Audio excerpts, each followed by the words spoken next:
class, for our challenge today, we are going to be solving complex missing number problems.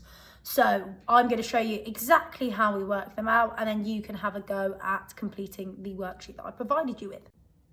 So this is going to be our first calculation we're going to try and solve. So we've got 7 add something equals 75 subtract 30. So 7 add something equals 75 subtract 30. Now, the equal sign means the same as, and that's really important. So I've drawn some scales here, and you can see there's an apple in each of them, and they weigh exactly the same. So that equal sign means that this side, the answer, will be the same as the answer to this side. So we need to figure out how we're going to find this missing number. So we need to look at our calculation and see actually which part could we work out. So can I work out 7 add something? Well, no, because there's something missing. So I don't know what that number is yet. However, I could work out 75 subtract 30. So we're going to use our base 10 pictorial representations to work that out. So for my subtraction, I need to represent my minuend verbs, which is 75. So I'm going to put my 10s and 1s on. It's got 5 ones, so I'm going to draw my 5 ones. And it's got 7 10s. That is not the answer to that calculation. I now need to subtract the subtrahend, which is 30.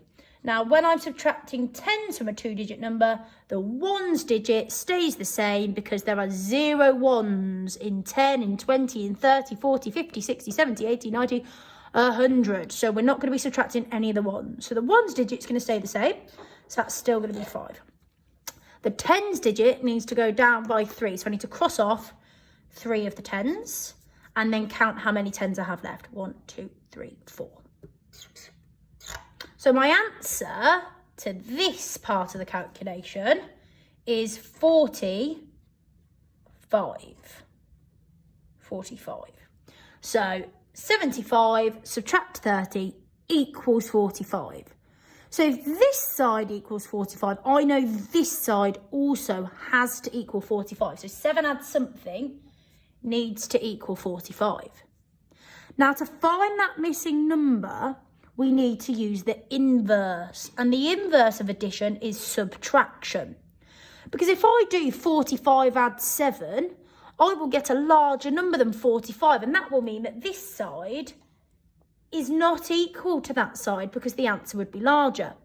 So I need to find out what add 7 is the same as 45. So I need to use the inverse. So what I need to do is 45 subtract 7. So 45 subtract 7. Now, for some of you, you will be able to do that using your fingers. So you're able to put 45 in your head. You'll be able to get 7 fingers. Oh, hopefully you're able to see that. And you'll be able to subtract. So 45, 44, 43, 42, 41, 40, 39, 38. For some of you, you might want to do your drawing, but you're going to have to exchange. So it's quite tricky, this one. So you're probably better, if you can, to do it using your fingers. So 45 subtract 7 is 38. Now, to double check that, I can do the inverse of that subtraction. I can do an addition. So remember, if I had a whole part model here, the 45 would go up here as the whole. One of the parts would be 7 and one of the parts would be 38. So to double check that I've definitely done this correctly, I'm going to use an addition. So my 2 parts add together to make the whole. So I'm going to do 38 add 7 just to make sure that it actually equals 45. So again, 38 in my head, 7 fingers, 38, 39, 40, 41, 42, 43, 44, 45.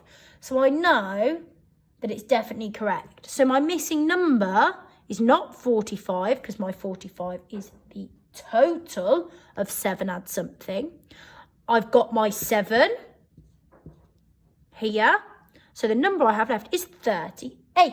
So my missing number would be 38. Now let's try this next example. So let's read the calculation. 54 subtract something equals 73 subtract 20. So for this one, again, the equal sign means the same as, so whatever this calculation adds to, this calculation needs to add to. I'm not going to do this side of the calculation first because I don't know what that missing number is. So I need to find that missing number. That's our job today. But I can do this side. So I'm going to use my base 10 to represent my minuend, which is 73. I can put my 10s and 1s on. There are 3 1s and there are 7 10s. I'm subtracting 20. I know that my 1s stay the same because there's 0 1s in 20. So I'm subtracting 0 1s.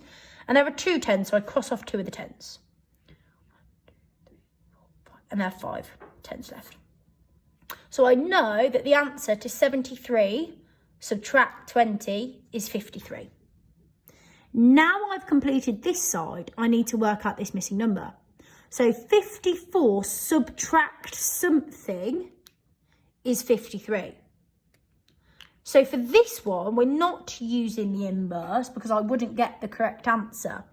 What we need to do is we need to do 54 subtract 53.